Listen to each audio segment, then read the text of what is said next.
Então, vamos lá. Boa noite, pessoal. Hoje nós vamos trabalhar História Regional 2, o capítulo 2. Hoje eu vou compartilhar a tela com vocês. Eu fiz uns slides para que a gente possa pensar o conteúdo. Olha aqui.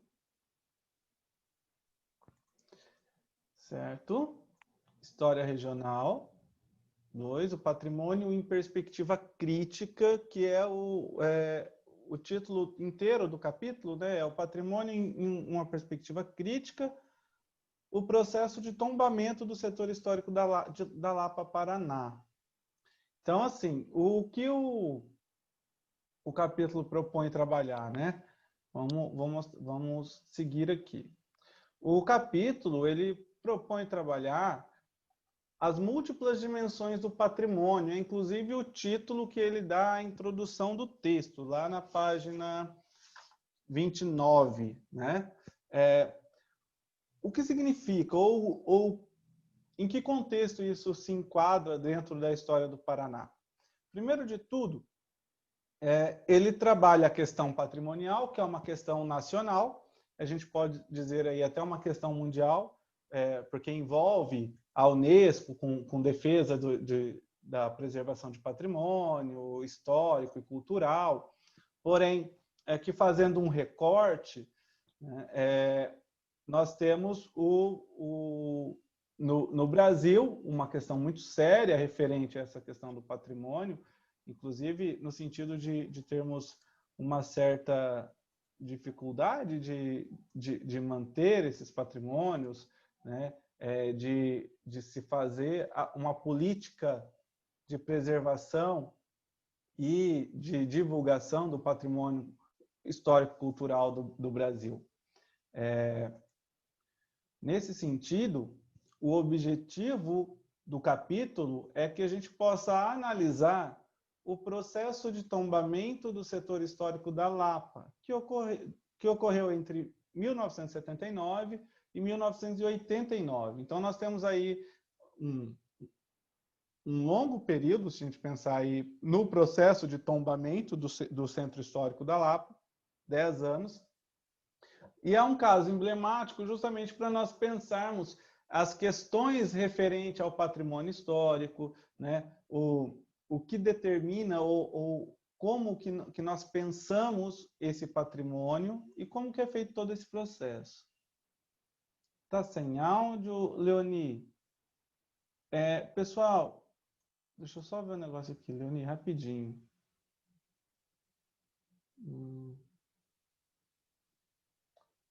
Avante.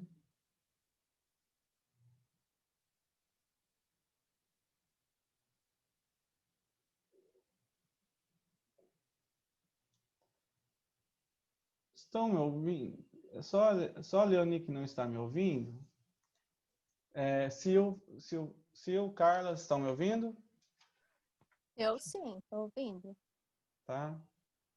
Uhum. Calma aí, deixa eu falar com a Leoni. Jodemar, está me ouvindo? Aqui também está ok.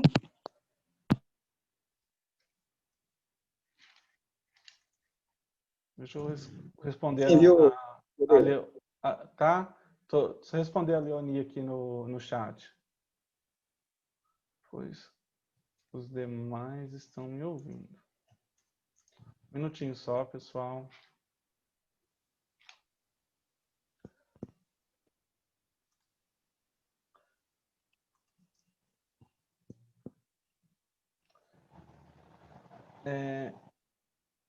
Vamos lá. Eu peço... A Leoni está conversando, vai aparecer para todo mundo, gente. Quem puder auxiliar ela aí para ela ligar o som, tá? Deixa eu perguntar para ela se ela está no computador ou no celular. Opa, tá chegando mais gente. Pessoal que tá chegando, sejam bem-vindos. Um minutinho só. Eu estou atendendo aqui a Leoni, que ela está com problema no áudio dela, tá?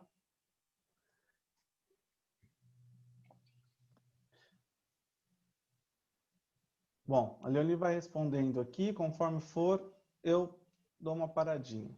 Pessoal, então só retomando, até para o pessoal que chegou agora, que está entrando, para que a gente possa situar essa discussão.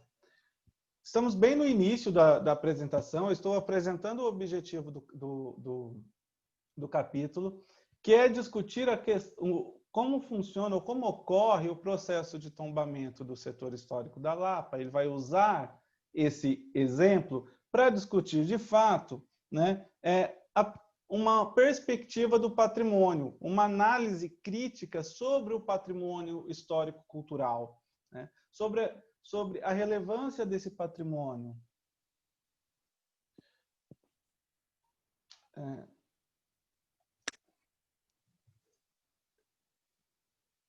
Vou ver se não está mudo.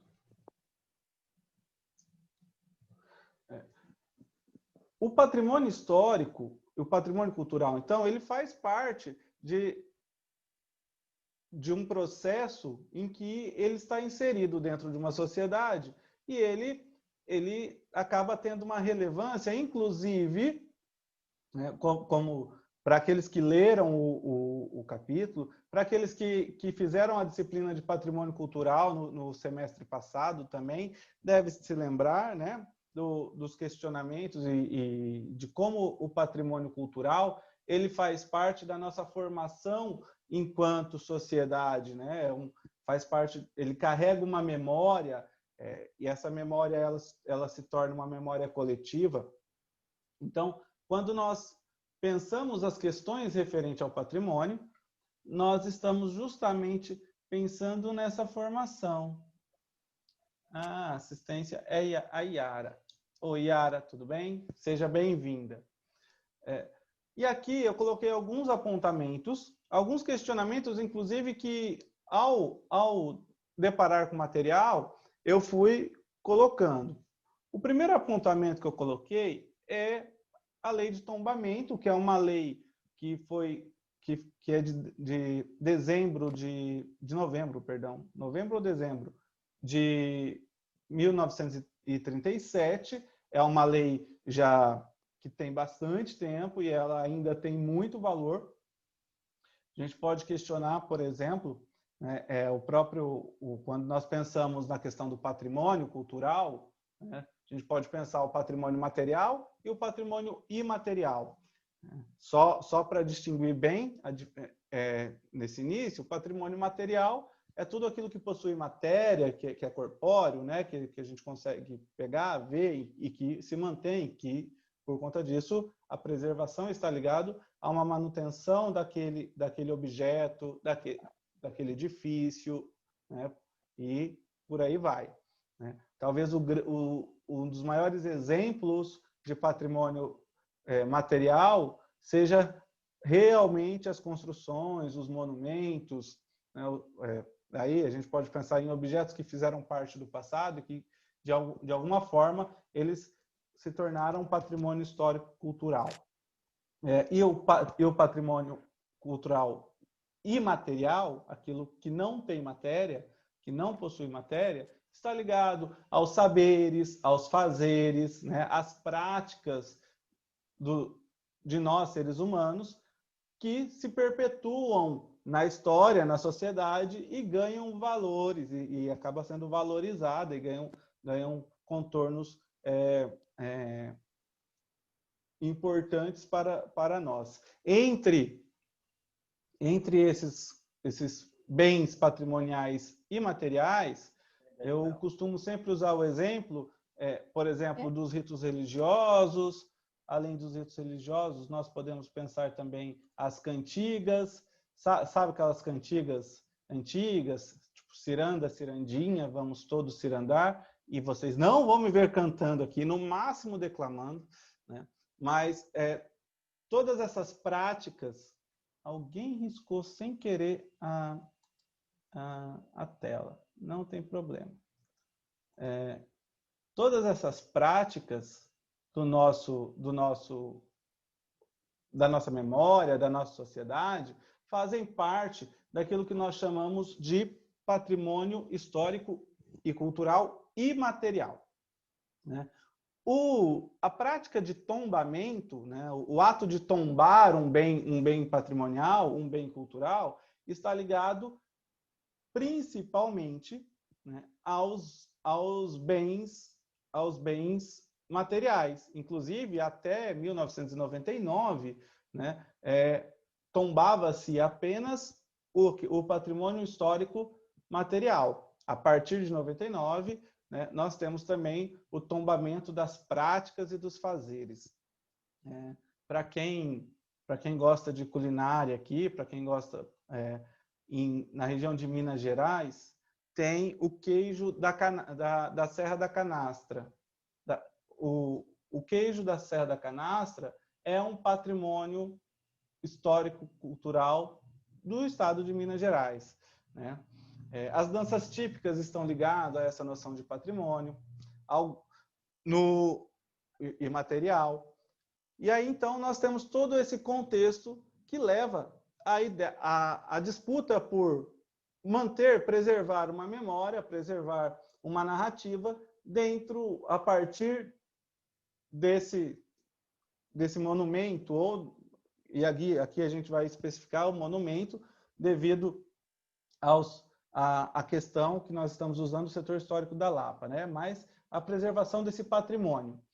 Nesse sentido, né, um embate que se faz e que nós vamos trabalhar ele durante todo esse momento, toda essa nossa discussão, é o embate entre a preservação e a manutenção do patrimônio histórico, né, com todos os seus valores, com todo o ethos, que é o termo utilizado pelo Legoff, que nós vamos pegar emprestado, né, quando ele fala que o patrimônio, quando ele é tombado, o patrimônio, quando ele é preservado, quando se tem uma atitude de preservação do patrimônio, ele, de certa forma, ele contribui na formação do ethos daquela sociedade e, em última instância, da cidadania também, né?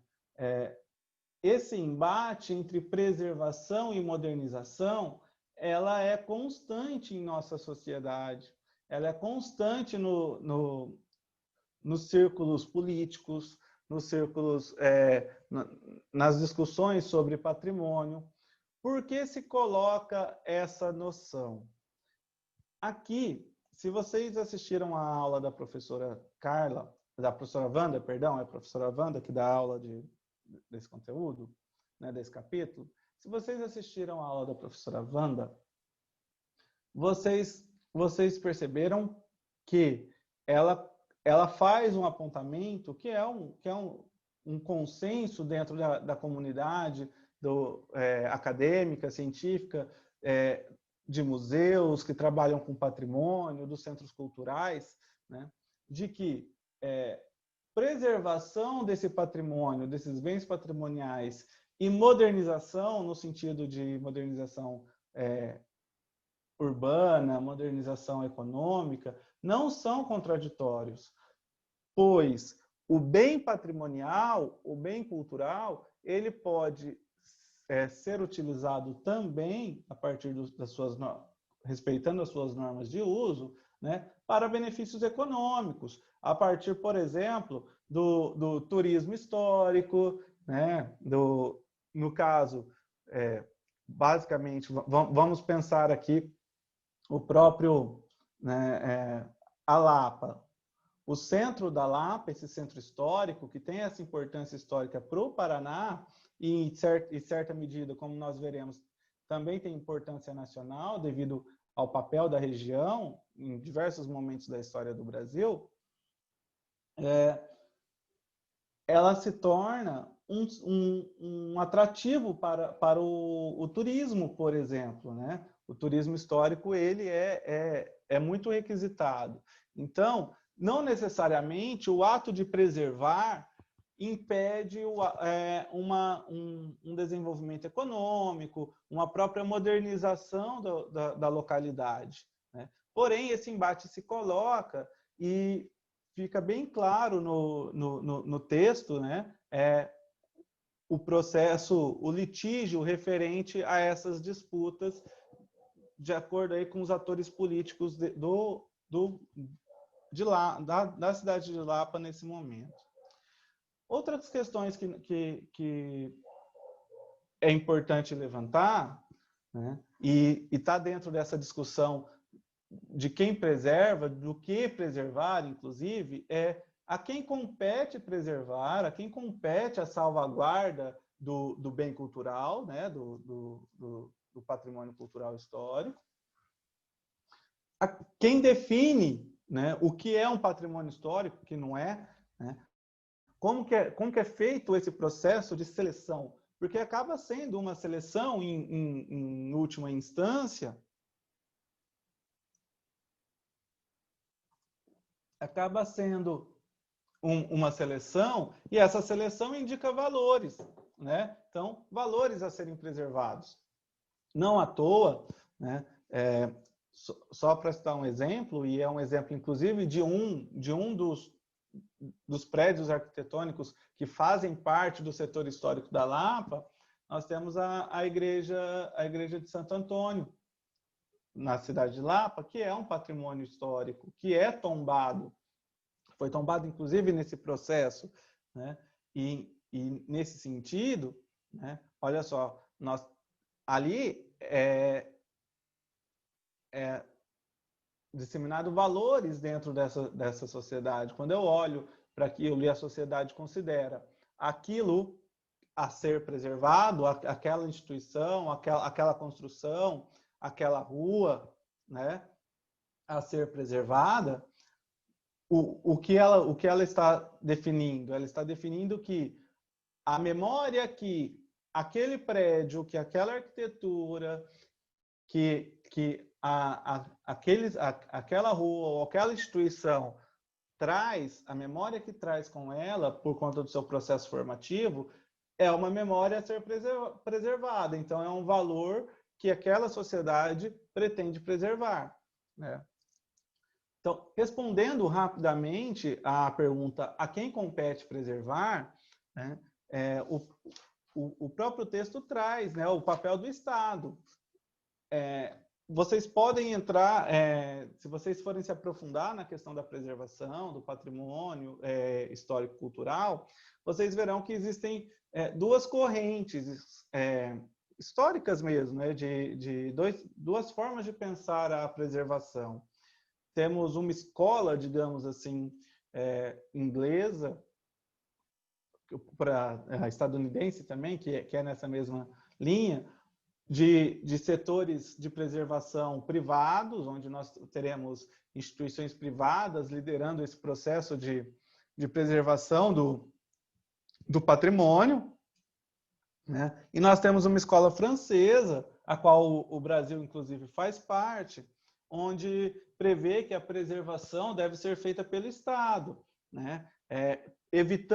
Teoricamente, evitando, assim, os interesses econômicos e comerciais desse processo, né? Para que se vise preservar o patrimônio histórico.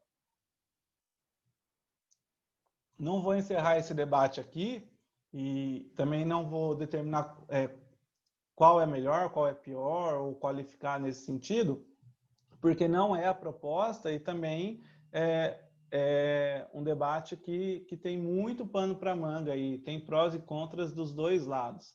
Importante a gente saber, então, que a quem compete preservar no Brasil, via de regra, é ao Estado.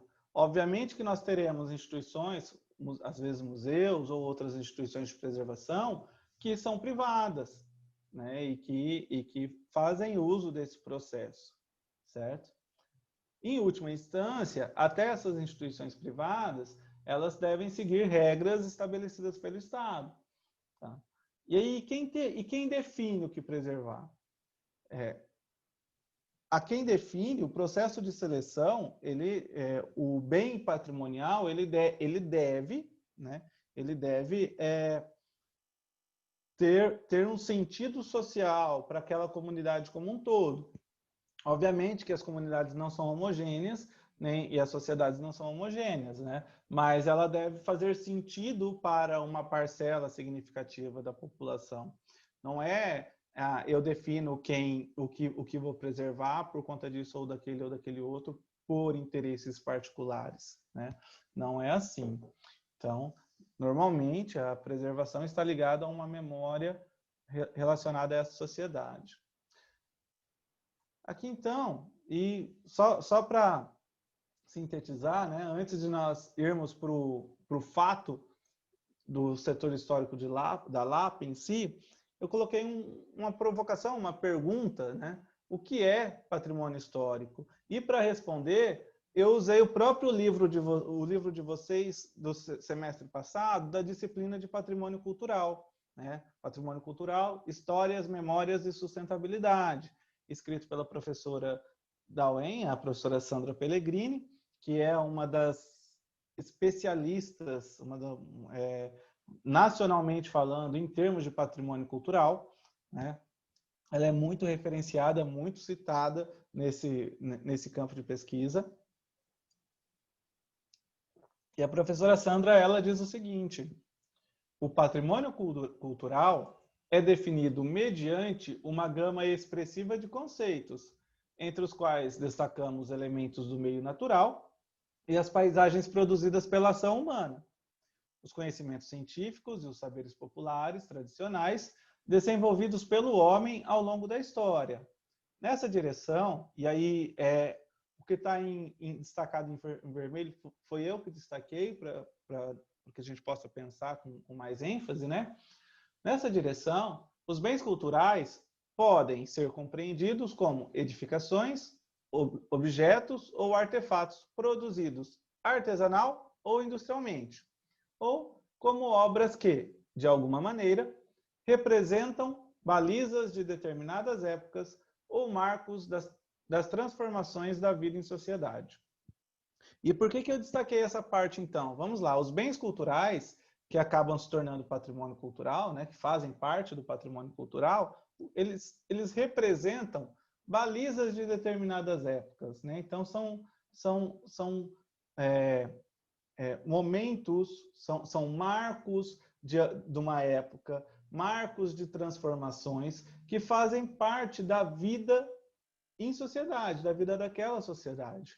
Nesse sentido, né, de patrimônio histórico, que a gente percebe a relevância e a importância da preservação, né, patrimonial, né? E não só preservação, porque se nós formos pensar o patrimônio, né, a função do Estado, além de preservar, é também comunicar esse patrimônio, né? É comunicar o conhecimento sobre esse patrimônio, o que esse patrimônio nos ensina, ou a memória que ele quer transmitir. E aí, eu trouxe para vocês, e aqui eu vou tentar ser bem sintético, né, só para a gente poder pensar um breve histórico sobre a questão da preservação, porque, assim, hoje, no século XXI, quando nós falamos em preservação do patrimônio histórico, é uma concepção muito recente, inclusive, que vem... temos uma ampliação dessa discussão. No Brasil, por exemplo, nós temos uma ampliação dessa discussão a partir dos anos 80. Né? Nós temos alguns movimentos que começam lá em 1937, mas uma ampliação da discussão, uma ampliação da problematização e da própria conscientização da salvaguarda e da transmissão da importância, da relevância do patrimônio histórico e da preservação desses bens culturais, vai se dar principalmente a partir dos anos 80. Né? Então, é importante nós pensarmos, né, e compreendermos que, durante muito tempo, não se houve essa preocupação, ou essa preocupação foi, de alguma forma, limitada, né, com os olhares de hoje. Então, a preocupação em definir os bens patrimoniais de importância histórica vai surgir, basicamente, lá no século XVIII. Tá? As primeiras leis de proteção de monumentos partem também no século XVIII a partir do Estado e da Igreja. A noção de preservar igrejas, de preservar relíquias, de preservar prédios institucionais, né, do Estado, enfim. São as primeiras leis de proteção que vão surgir. Nesse processo, nós vamos ter, no século XVIII, nós teremos, no final do século, a Revolução Francesa. Com a Revolução Francesa e toda a questão dos conflitos ali na França, a Guerra Civil mesmo que ocorre na França, teremos alguns cenários de destruição de alguns desses patrimônios ou desses monumentos que se queriam proteger. Então, começa a ter uma preocupação com a forma, com os meios de proteger de fato esses monumentos, né? E nesse momento histórico, a gente está falando de bens culturais da cultura material mesmo, né? A gente não estamos pensando em cultura imaterial ainda, só da cultura material. Então, durante o século XIX e até o início do século XX, nós teremos algumas ações bem tímidas de preservação, né? Entre essas ações do início do século XX, uma que marca bastante é a Carta de Atenas, de 1933. A Carta de Atenas, de 1933, ela vai determinar que a proteção, a salvaguarda dos conjuntos arquitetônicos e dos monumentos, né, e aqui principalmente os conjuntos arquitetônicos, né, deve ser feito, e que essa carta ainda vai prever uma ação, que é a ação da demolição de edificações ao redor desse conjunto ou desse bem cultural, né, de edificações que de alguma forma inibissem ou tirassem a notoriedade do bem cultural. Um exemplo disso vocês vão encontrar também no livro de Patrimônio Cultural, no capítulo 1, tá, da Sandra, que vocês viram no semestre passado. Um exemplo disso é a Catedral de Notre-Dame, na França, né? Eles preservaram a catedral, porém, nesse período, houve a demolição de diversas construções em torno dela, porque as construções em torno dela, de certa forma, na interpretação deles no período, inibiam, né, a notabilidade, ou seja, o valor, né, a opulência da Catedral de Notre-Dame. Continuando aqui, nesse breve histórico, então, nós pulamos aqui já para o ano de 1985, teremos diversos documentos, tá, gente? Se vocês entrarem na página do IPHAN, vocês coloquem lá cartas patrimoniais, e teremos várias declarações e cartas oficiais sobre a consideração do que é patrimônio, o que vem a ser patrimônio, e como isso se desenvolveu ao longo do tempo, né, em termos de práticas de prevenção e de proteção desses bens.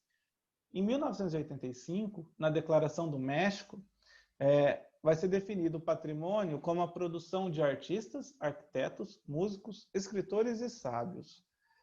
Criação anônimas, derivadas da alma popular, e valores que dão sentido à vida. Então, o que é patrimônio, ou qual a noção que teremos de patrimônio a partir disso? A partir de 1985, nós já percebemos um caminhar, né, para aquilo que nós chamamos hoje de patrimônio cultural imaterial, né? E o importante aqui, quando ele fala assim, ó, valores que dão sentido à vida, né? Então, a preservação do patrimônio está ligada à manutenção de valores, né, e à expressão de valores que dão sentido à vida, à organização social, àquela sociedade, àquela cultura, àquela cidade, né? E para encerrar, A Sandra, ela faz a seguinte citação. A partir do momento em que a sociedade se dispõe a proteger os seus bens patrimoniais, ela deflagra o processo de construção do ethos cultural e de sua cidadania. O que ela está dizendo, né? E aí a gente pode extrapolar isso aqui, né? Essa citação dela, que quando uma sociedade toma consciência de si e dos seus bens culturais e começam movimentos de preservação desses bens patrimoniais, né? Essa sociedade ela caminha para encontrar o seu ser cultural, né? Encontrar a sua raiz cultural, para manter a sua raiz cultural e também a sua cidadania. De tão importante que é a preservação desse bem patrimonial, porque, e aí, vamos pensar, né? O bem patrimonial, se a gente pensar, por exemplo, essa aqui, que é a Casa Lacerda, que é hoje é o Museu da Casa Lacerda, né? Que é um bem patrimonial da cidade da Lapa, né? Não é apenas uma construção, não é apenas um monte de parede. Tem uma obra que eu não vou lembrar o autor, mas chama Mais do que Cal, para além do cal e da pedra, né? Que trabalha justamente essa noção do patrimônio para além do material dele, né? Que ele transcende essa noção. Feita essa abordagem sobre o que é patrimônio, de certa forma, retomando até a matéria de patrimônio cultural, né? A gente vai entrar de fato agora no problema e no exemplo, na verdade, né? do setor histórico da Lapa. Pessoal, eu gostaria de um feedback, se está tranquilo. Às vezes eu falo rápido demais, às vezes eu coloco informação demais, né? E eu gostaria de saber se está tudo tranquilo, se eu posso continuar daqui, né? Legal, Leoni, que você está ouvindo. Já tinha visto, mas não tinha comentado, né? Eu vi que chegou um monte de gente no meio do caminho, né? Muito bem. Valdemir está aí, né, Val? O Val veio hoje. Tá tranquilo, tá beleza. Então tá, Jodemar. Vamos lá, galera. Ó, prestem atenção. Aqui eu coloquei os tópicos que o capítulo vai trabalhar diretamente. O capítulo de vocês, o capítulo 2, o que ele faz? Ele começa, ele começa fazendo um contexto da ocupação da região da Lapa, né, da região da cidade de Lapa, no Paraná. Aí ele vai falar da fundação e localização da cidade, né, mas bem rapidamente, ele coloca aí nas primeiras páginas isso, e vai citar alguns marcos históricos importantes. Depois desse processo, depois que ele cita isso, que ele faz essa contextualização, o que ele apronta, ou o que ele apresenta? Ele apresenta a criação do SFAM. O SFAM, hoje, nós chamamos ele de IFAM, tá? E aí, claro, a criação do IFAM foi no âmbito nacional.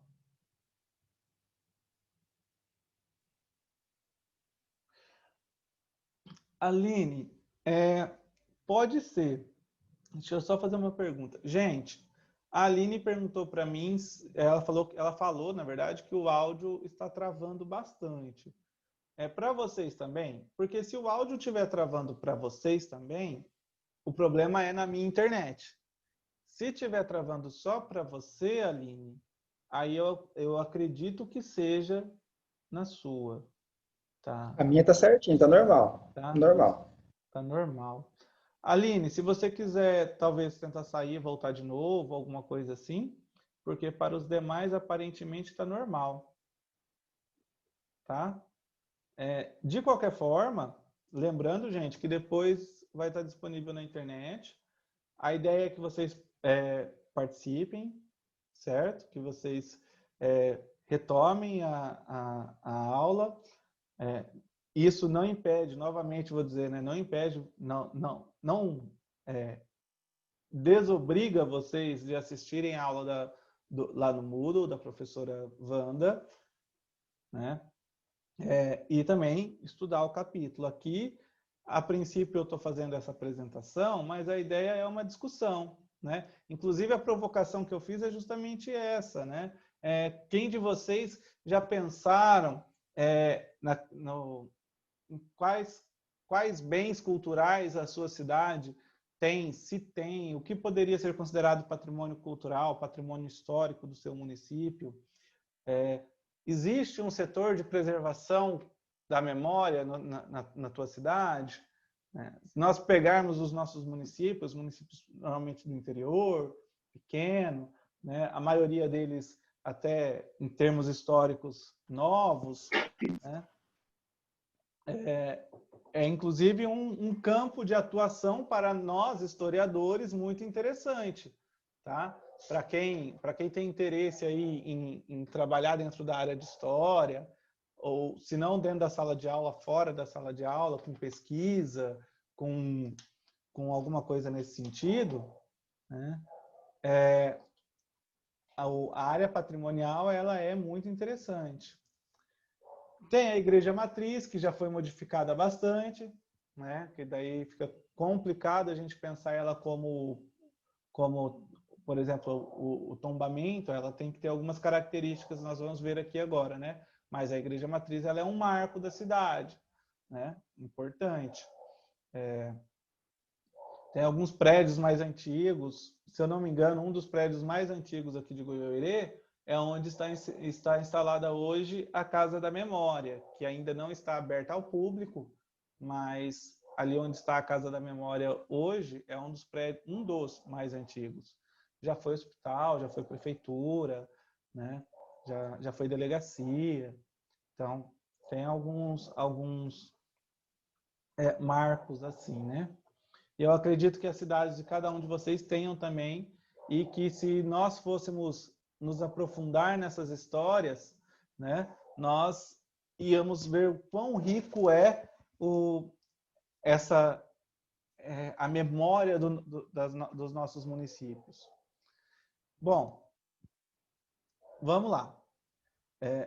Todos esses tópicos aqui, gente, eu estou apresentando o que será falado, certo? Então, já vamos passar e vamos começar a falar dessa ocupação, né? Importante dizer que o nosso texto ele faz um recorte da ocupação, tá? Não é o foco do material, certo? O foco do material é apenas trabalhar a questão patrimonial, a disputa, né, digamos assim, pela memória e pela preservação do setor histórico da Lapa.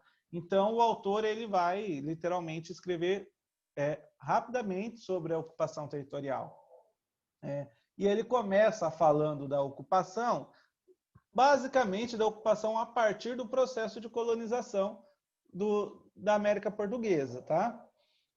Só para lembrar, quando vocês estudaram História Regional 1, né, quando vocês viram lá a História do Paraná, digamos assim, a Regional 1, vocês viram no livro do Lúcio Tadeu, né, que essa região do Paraná, todo o Paraná, né, e não só o Paraná, mas ela já tinha ocupações já há cerca de 11 mil anos, né, mais ou menos, a datação vai dar 9 mil anos atrás.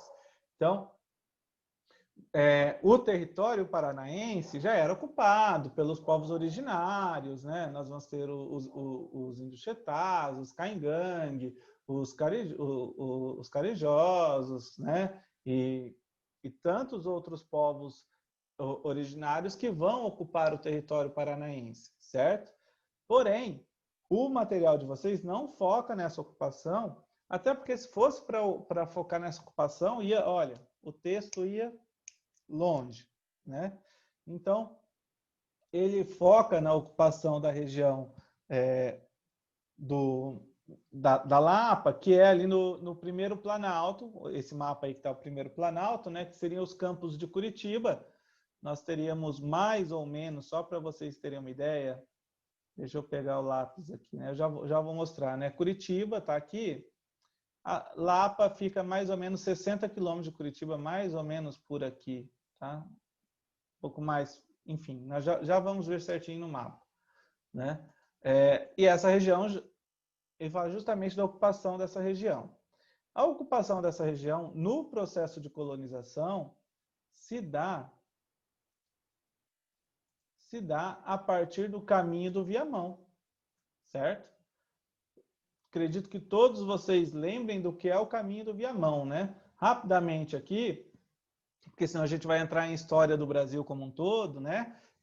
O caminho do Viamão, ele é basicamente o caminho que os tropeiros faziam de Viamão, no Rio Grande do Sul, até Sorocaba, na província de São Paulo, né? E ali de Sorocaba, da feira de Sorocaba, havia o comércio, as trocas comerciais e tudo mais, de moares e demais produtos, que dali ia principalmente para a região das Minas Gerais. Lembrando que a intensificação desse caminho do Viamão se dá no processo de interiorização do Brasil, né? Na interiorização da colonização. Lá no período da descoberta das Minas Gerais e tudo mais. Então, esse caminho ele se tornou cada vez mais utilizado, né, pelos tropeiros, pelos comerciantes e tudo mais, né? E entre as várias cidades que vão surgir no caminho, daqui é importante a gente pensar, né, que os entrepostos, os pontos de descanso, né, o que vai acontecendo? Vão se aglomerando pessoas e formando cidades, devido a vilarejos e depois cidades, né? Devido ao fato que os tropeiros passavam lá com uma certa intensidade, com uma certa frequência nesse trânsito de mercadorias. Eles pegavam o charque ali no Rio Grande do Sul também, né? Iam comercializar em Sorocaba. Entre as diversas cidades que surgiram e os diversos vilarejos que surgiram nesse contexto do caminho do Viamão, tem a Lapa, a cidade de Lapa, no Paraná, né? E aqui está a cidade, ó, o entreposto de Lapa aqui, né? Que vai se tornar, então, posteriormente, a cidade de Lapa.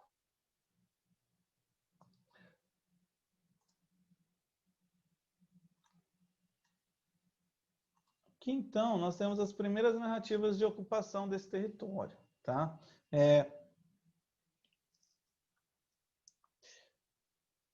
Aqui eu trouxe para vocês, só para vocês entenderem.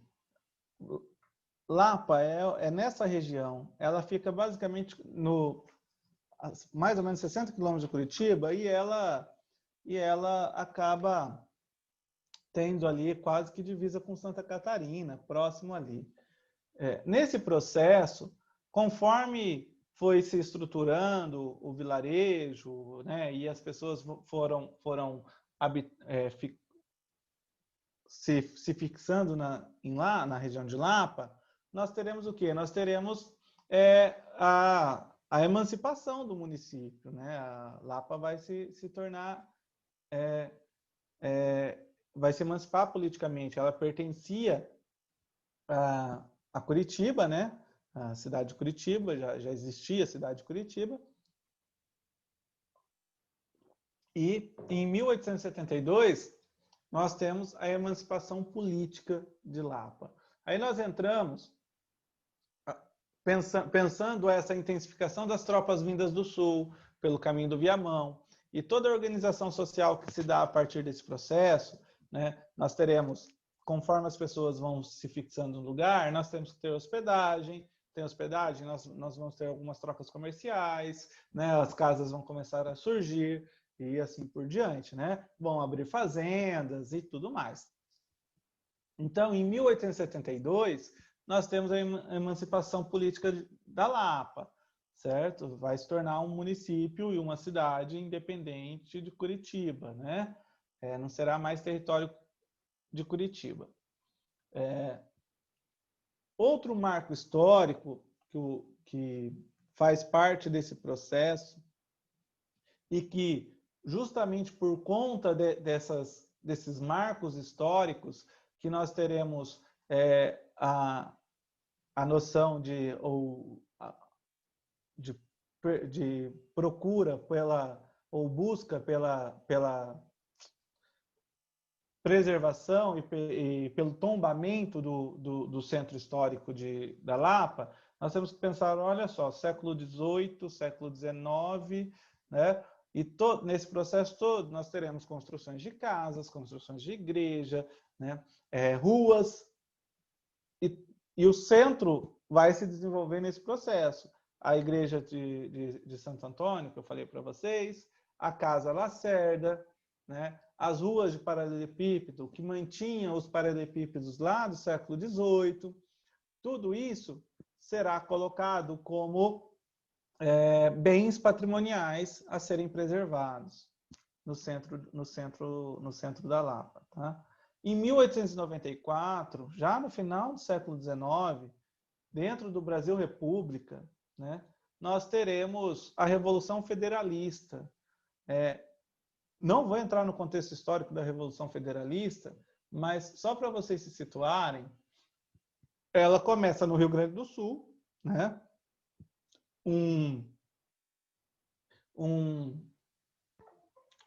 Como diz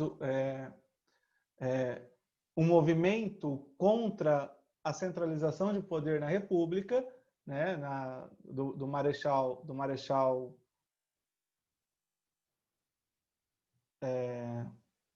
Floriano Peixoto, e nesse contexto a Revolução Federalista, que começa com basicamente um conflito no Rio Grande do Sul entre aquilo que vai ser chamado de pica-paus, que são as tropas legalistas, que são fiéis ao poder central, e os maragatos, os maragatos vão vencendo, eles estão contra o governo, né? E eles sobem Rio Grande do Sul, sobem Santa Catarina, vão passar pelo estado do Paraná e serão detidos no estado de São Paulo, na Revolução Federalista, né? Pelos paulistas. Eles não chegam ao Rio de Janeiro. Mas, na região de Lapa, houve o cerco da Lapa, né? Os federalistas cercaram Lapa e houve uma batalha contra os legalistas, os que estavam do lado do poder central do Brasil, né? E foi, segundo o próprio texto de vocês dizem, e eu vou tomar a liberdade de ler o que está aqui, né? Na página 30, ele vai colocar assim: a cidade, já no finalzinho já, a cidade foi palco do episódio ocorrido durante a Revolução Federalista, em 1894, conhecido como Cerco da Lapa, quando foi sitiada pelas tropas de Gumersindo Saraiva. A resistência ali ocorrida permitiu a recomposição das tropas legalistas. Então, né, ao evocar isso, e aqui é importante, né, porque dentro do primeiro processo de tentativa de tombamento dos centros do setor histórico da Lapa, né, o que o historiador que vai propor o tombamento, que é o David Carneiro, ou Davi Carneiro, né, o historiador Davi Carneiro, ele vai usar isso como argumento, né? Ele vai dizer assim, olha só, Lapa, ela tem uma importância histórica para o Brasil enorme, para o estado do Paraná enorme. Por quê? Porque é uma das primeiras cidades do estado, ela fazia parte do Caminho do Viamão, foi um período extremamente importante, né, da interiorização do país, da ocupação do território paranaense, da ocupação de Santa Catarina, né? Ela teve pelo seu desenvolvimento em 1872, a emancipação política, né? Então, o reconhecimento de Lapa como um centro importante do Estado, né? da província na época, e tivemos em 1894 uma participação essencial na Revolução Federalista, porque foram as tropas legalistas em Lapa, foi o cerco de Lapa, que permitiu que as tropas legalistas se reordenassem, né? E que buscassem apoio junto aos paulistas para, mais tarde, o Estado brasileiro poder suprimir a Revolução, né? Então, usando esses discursos, o Davi Carneiro ele vai buscar aí o reconhecimento como setor histórico, como patrimônio histórico do Estado. E aí entra o papel do IPHAN, né, ou do ISFAM, como queiram. Na época era ISFAM, era o Serviço do Patrimônio Histórico e Artístico Nacional, foi criado no governo Vargas. E aí, olha só, novamente o contexto nacional, né? Dentro do contexto nacional, o governo Vargas ele era extremamente nacionalista, né? E o Vargas vai, a partir do ISFAM, né, atuar no sentido de preservar a memória nacional, de exaltar a memória nacional. Então, a função do ISFAM estava dentro desse contexto, né? E aqui, só para a gente poder entender o papel do IPHAN, né, e que no seu princípio tinha a nomenclatura de ISFAM, né, o IPHAN ele desde suas origens e até hoje, né, o principal instrumento de preservação, salvaguarda e proteção dos bens culturais e patrimônio histórico e artístico nacional. E é também o incentivador das discussões que permeiam a área patrimonial. O papel do IPHAN, então, nesse processo de definição do que é patrimônio histórico, né, da memória e da proteção dos bens culturais brasileiros, ele é essencial. Então, ele é um marco histórico nesse processo. E o mais interessante desse processo, particularmente pensando aqui a questão da Lapa, é que o Davi Carneiro, tipo, o IPHAN ele foi oficializado em 1937, ele foi criado em 1937, e no mesmo ano o Davi Carneiro faz a proposta, né? Elencando esses fatores que nós citamos agora há pouco, elencando e argumentando sobre a importância de Lapa, né? Da cidade de Lapa, e aí ele encaminha ao então presidente, secretário do diretor, né, melhor dizendo, do ISFAM, o Rodrigo Melo Franco de Andrade, ele encaminha uma relação de obras notáveis de arquitetura civil, religiosa e militar do Estado. Entre elas estavam 3 obras localizadas na cidade da Lapa: a Igreja Matriz de Santo Antônio, que é essa que está aqui, essa imagem aqui.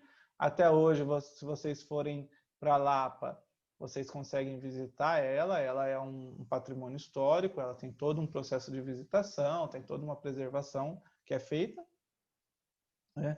A Casa do Coronel Joaquim Lacerda, que hoje a gente chama de Casa Lacerda, ou Museu Casa Lacerda, e a casa que fica à Rua Francisco Cunha, onde nós temos aí a rua de paralelepípedo também, a própria rua também é um patrimônio histórico, né? Só que, mesmo com o Davi Carneiro usando esse argumento, vai ser negada. E é interessante porque outro argumento que o Davi usa, ele fala assim, né? Na percepção dele, Lapa é tão importante para o cenário nacional e para o cenário estadual quanto Ouro Preto é. E Ouro Preto, nesse momento, ela é se eu não me engano, a primeira cidade a ter o centro histórico, se eu não me engano, tá, gente? Eu não tenho certeza absoluta dessa parte específica eu não tenho certeza absoluta, eu acabei não verificando essa informação. Mas ela é, se não é a primeira, é um dos primeiros municípios a ter aí seu centro histórico tombado pelo SFAM, né? E aí o Davi Carneiro ele vai recorrer ao exemplo da cidade de Ouro Preto, né? Para que Lapa seja considerada um monumento, né, histórico nacional. O que vai acontecer? Vai ser negado. Eles vão negar, certo? Só que o que é interessante, e tornando a pensar esse processo de preservação da memória, porque nós percebemos já nos anos 30, né, e em termos de Brasil, muito cedo, uma preocupação em preservar a história ali da região. Na década de 70, nós teremos, a partir digamos assim, uma coalizão, uma união de forças entre poder municipal, então a Prefeitura Municipal da Lapa, setores da Universidade Federal do Paraná e da Secretaria de Patrimônio Histórico Cultural do Estado do Paraná, né? Nós teremos pela união desses três poderes, né, dessas três instituições, nós teremos a criação do plano diretor da cidade da Lapa, e aí dentro do plano diretor, só para contextualizar, né, o plano diretor é um plano que pensa a ocupação territorial do município, né, onde pode determinados tipos de construção, onde a área residencial, onde a área industrial, área comercial, esse tipo de situação. Se tem área de preservação, onde que é? O plano diretor ele determina essas normativas dentro dos municípios e eles acabam se tornando leis municipais, né? Na década de 70, e a gente vai lá para o final da década de 70, tá? No final da década de 70, em 79, nós temos a aprovação e a criação do plano diretor. A criação ela se dá, de fato, em 79. E é por isso que, né, o material traz para vocês, né, que o processo de tombamento do setor histórico da Lapa, ela se dá de 79 a 89. Né?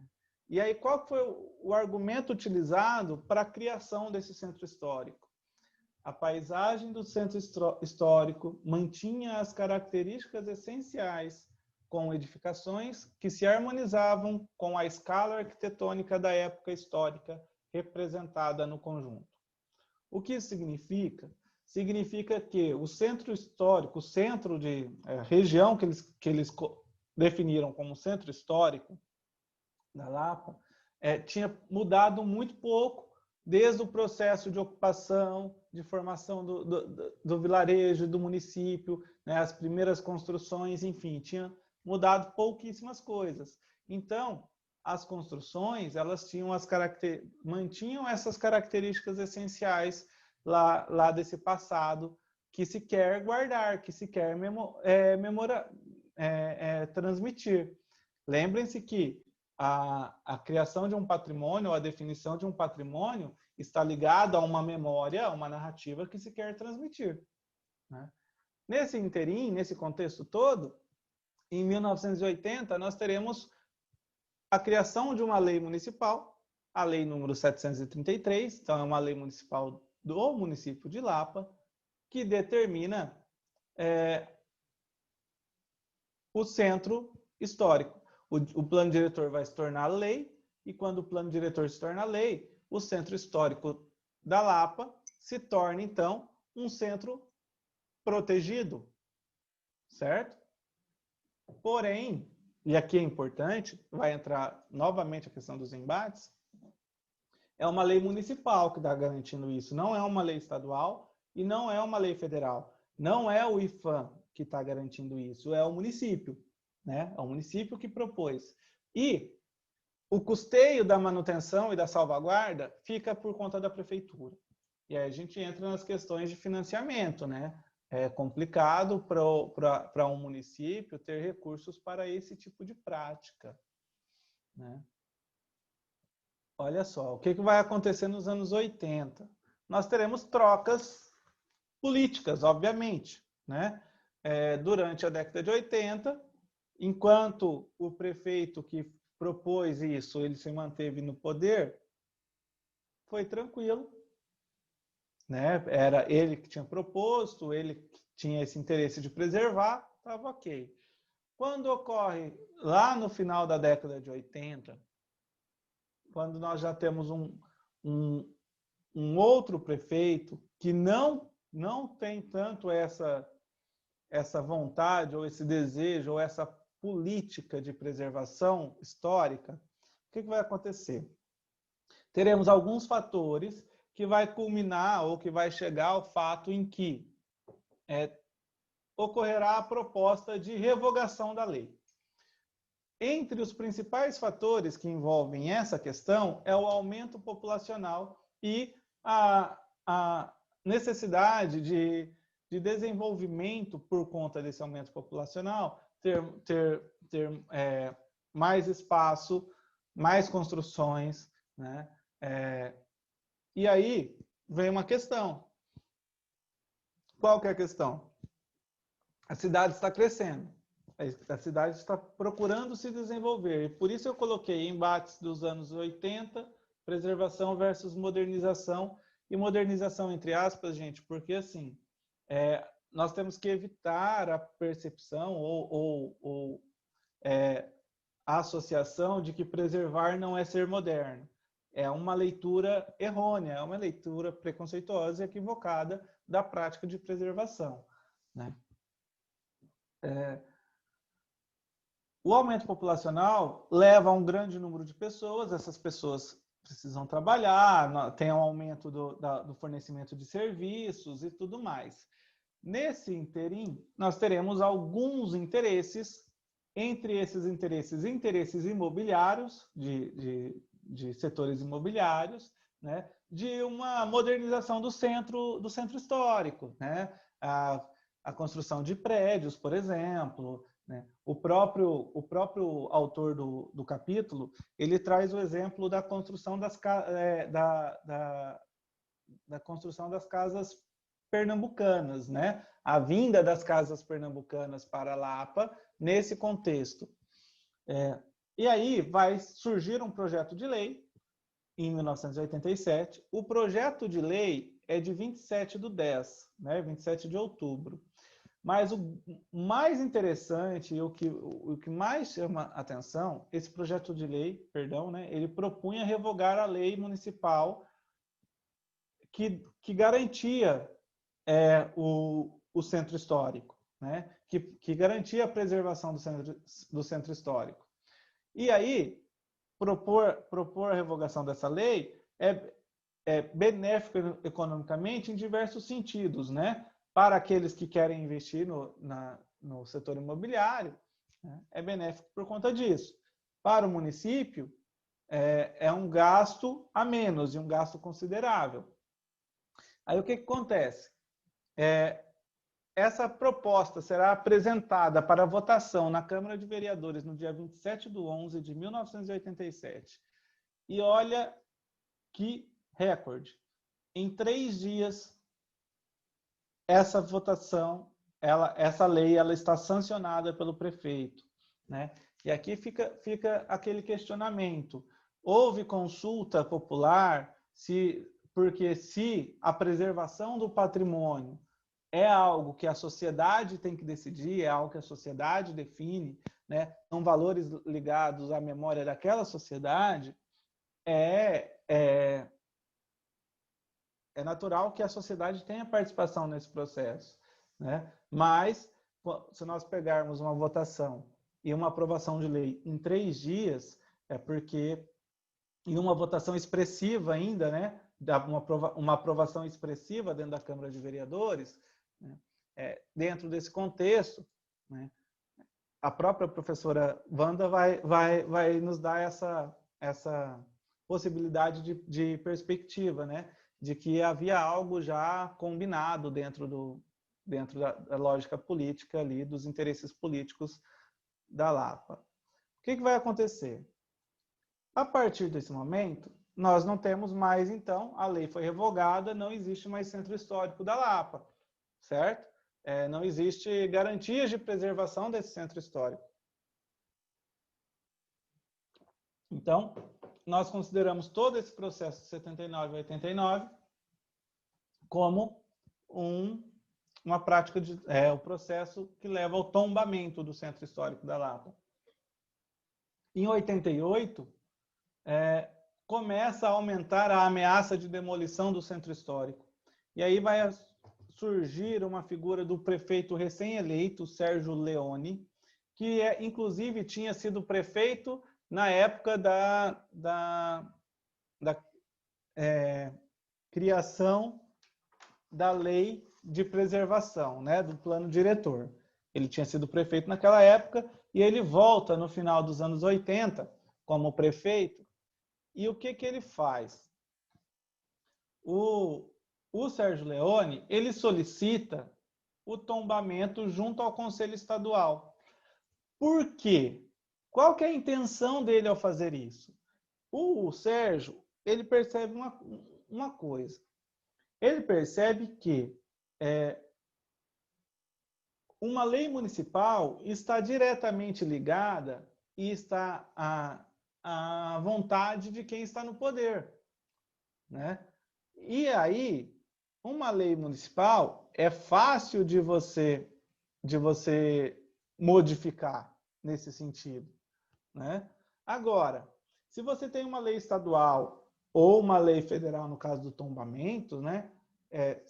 Seja um patrimônio estadual do Estado do Paraná ou seja um patrimônio nacional, se você tem uma lei que é de uma esfera maior do que a esfera municipal, o município não pode ir contra ela. E tem uma outra questão, né?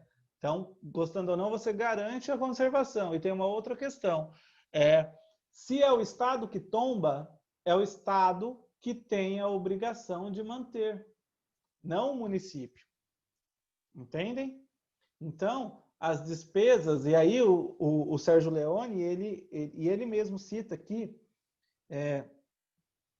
ele cita aqui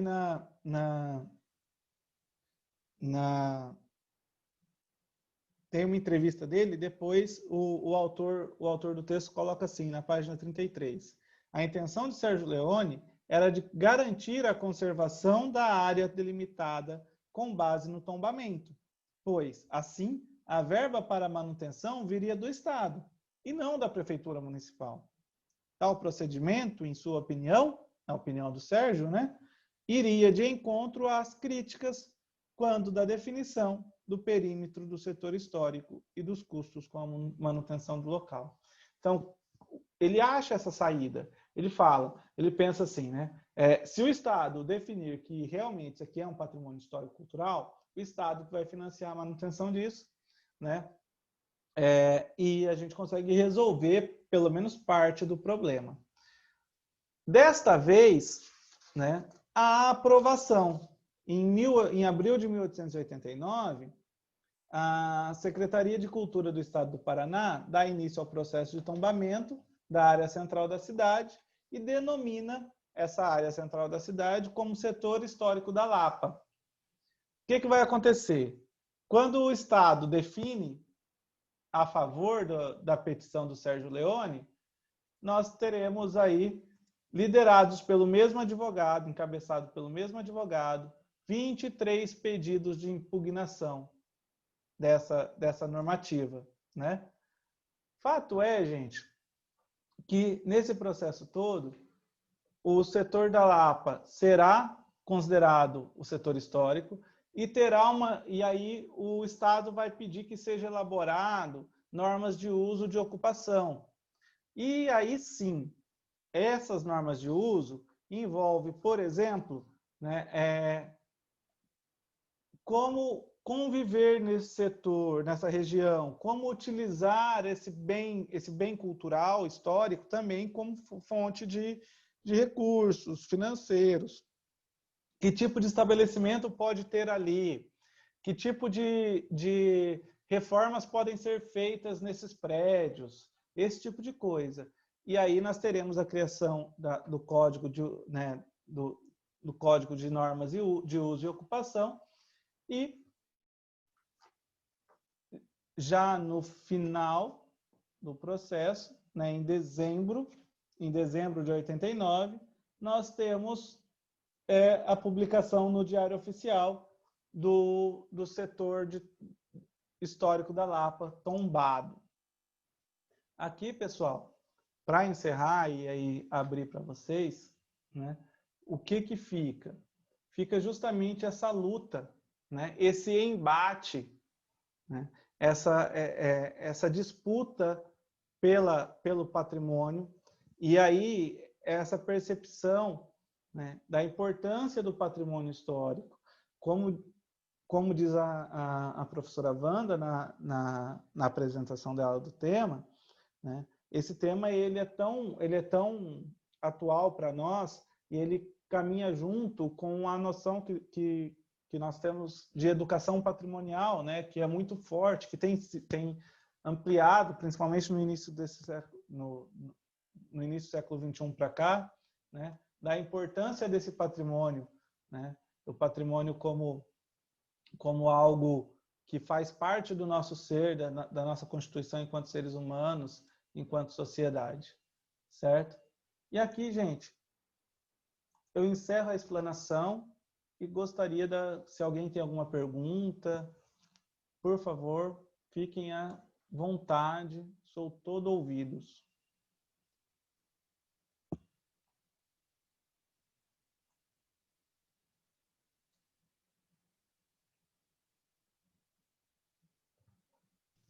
A explicação foi válida, viu, Murilo? Foi bem boa mesmo. E é que eu mesmo estou longe do livro lá, e eu sou sincero com você, não li nada ainda sobre esse negócio. Eu já aproveitei a aula que você tá dando, né, para me pegar alguma coisa, porque eu estava vendo a história das Libras lá. Mas pelo que você falou, foi bem válido, foi bem aproveitável, viu, da minha parte, viu? Beleza, Judemar, é isso, pessoal. Olha só, novamente eu vou aqui falar do projeto, né? Agradecer a participação de todos. Eu quero saber, eu ainda não gravei, eu sei quem é da onde. A Leoni, de que polo que você é mesmo, Leoni? Eu esqueci. A Luzinete também, eu não sei de onde que é. E a Yara e a Adriana. O resto do pessoal é de Goiôerê.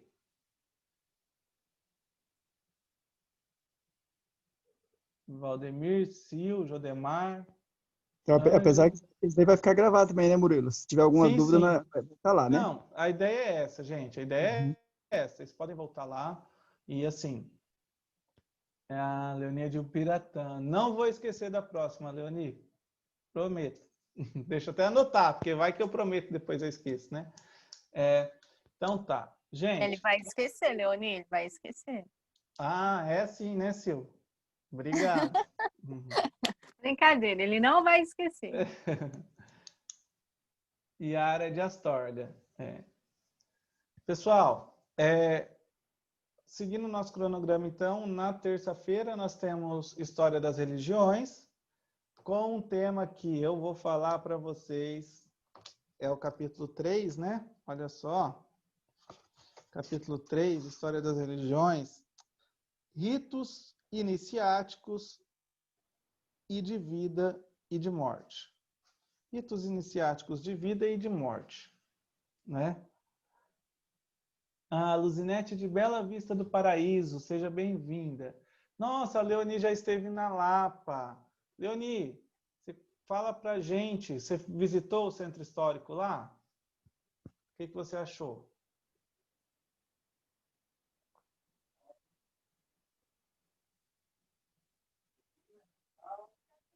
Tchau. Tchau. Quem tá dando tchau, tchau. Não, brincadeira, Murilo. Dê tchau para outra pessoa. Ah, tá. Fazer que nem nossa última aula de História do Paraná, né?